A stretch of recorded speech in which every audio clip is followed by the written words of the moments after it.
భారతీయ visa కోసం ప్రపంచం ఎదురు చూస్తూ నిలబడే రోజు వస్తుందని నేనెప్పుడో చెప్పానని, ఇప్పుడది నిజమైందని ప్రధానమంత్రి నరేంద్ర మోడీ అన్నారు. జెరోదా సహా వ్యవస్థాపకుడు నిఖిల్ కామత్ నిర్వహించిన పాడ్కాస్ట్లో పాల్గొన్న మోడీ తాను గుజరాత్ ముఖ్యమంత్రిగా ఉన్నప్పుడు అమెరికా తనకు వీసా ఇచ్చేందుకు నిరాకరించిన విషయాన్ని గుర్తు చేసుకున్నారు.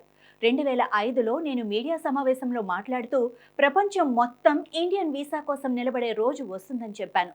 ఇప్పుడు 2025లో అది మనం చూస్తున్నాం.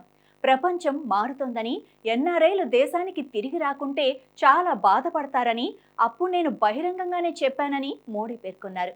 కువైట్ సందర్శన సందర్భంగా ఇటీవల తాను ఓ లేబర్ కాలనీకి వెళ్లానని, అక్కడో లేబర్ తనతో మాట్లాడుతూ ఇండియాలోని తన జిల్లాకు అంతర్జాతీయ విమానాశ్రయం ఎప్పుడు వస్తుందని అడిగాడని మోదీ గుర్తు చేసుకున్నారు.